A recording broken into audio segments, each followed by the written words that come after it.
We're going to model the detailed drawings for our handle piece. Let's start off with a new sheet.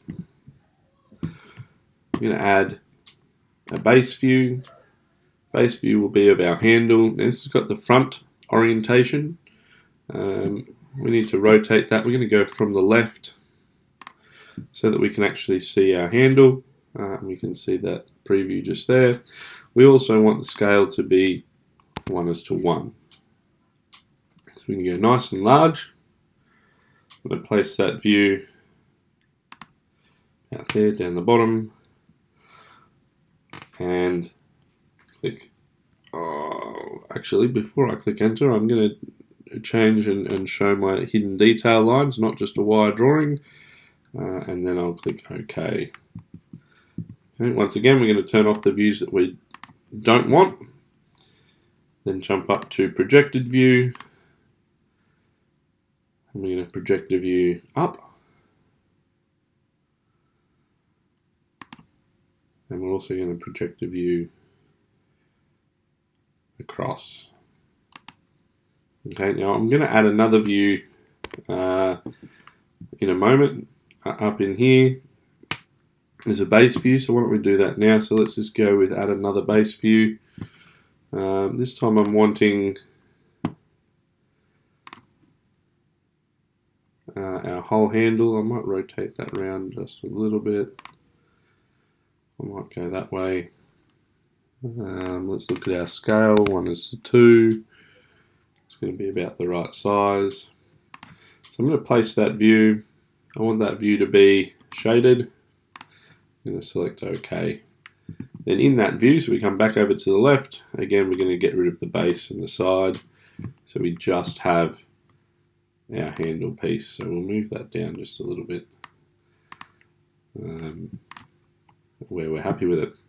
Jump back up to table.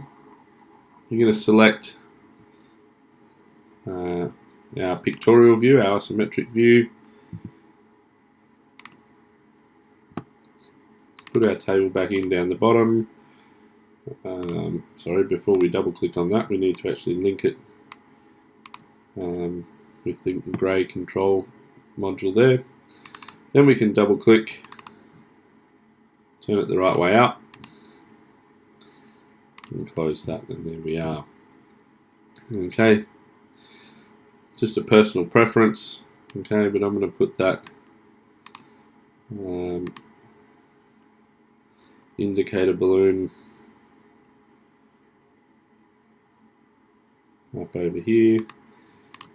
I'm going to make sure it's in line, I'm pretty close to in line with how our isometric view should look. We're now up to adding some dimensions and then labels. So I'm going to start off with some dimensions. I'm going to work from the top down. Okay, so we're going to start with dimensions of our rebate joint. So there's the first one. There's the second one. While we're at that rebate joint, I'm going to put a leader in here. No, it's not going to let me do that.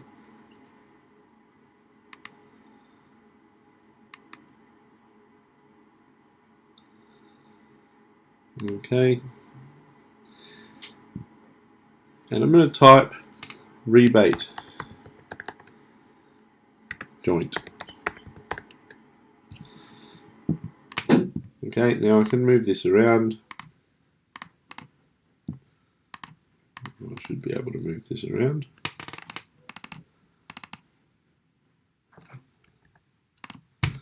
There we go. So press escape first. I want that to actually indicate right in the join there. So what I might do is zoom right in. Make sure that arrow is going right to the center of that join. Zoom out again and move that word rebate join.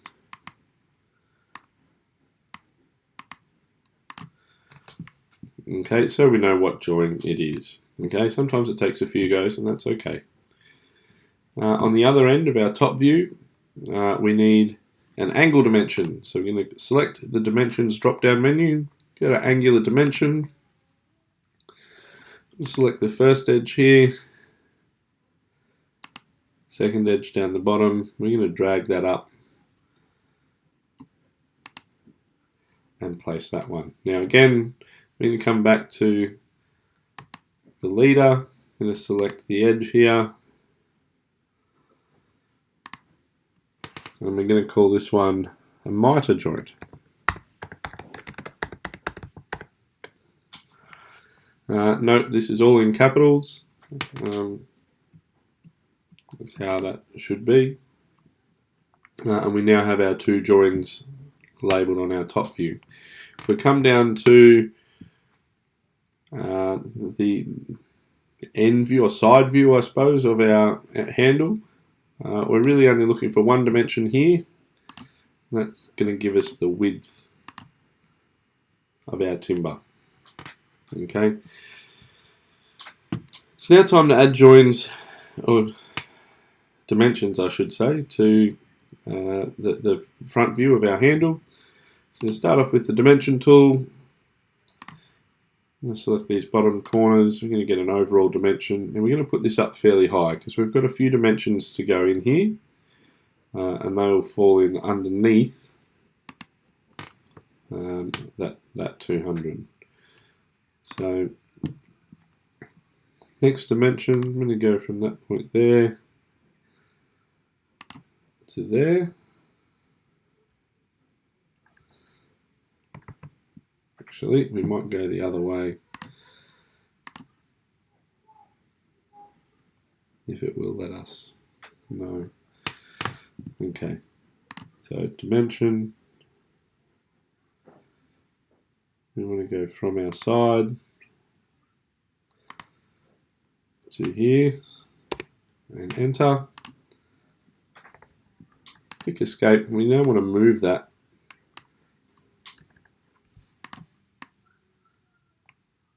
down. Now we do not want it as part of the 200 dimension. Okay, it's fine that it uses a shared line here on the right hand side, but we do not want it to sit up in with that dimension. The same thing we're going to do from the other side here. So I'm going to go from the side out our 75, place the dimension,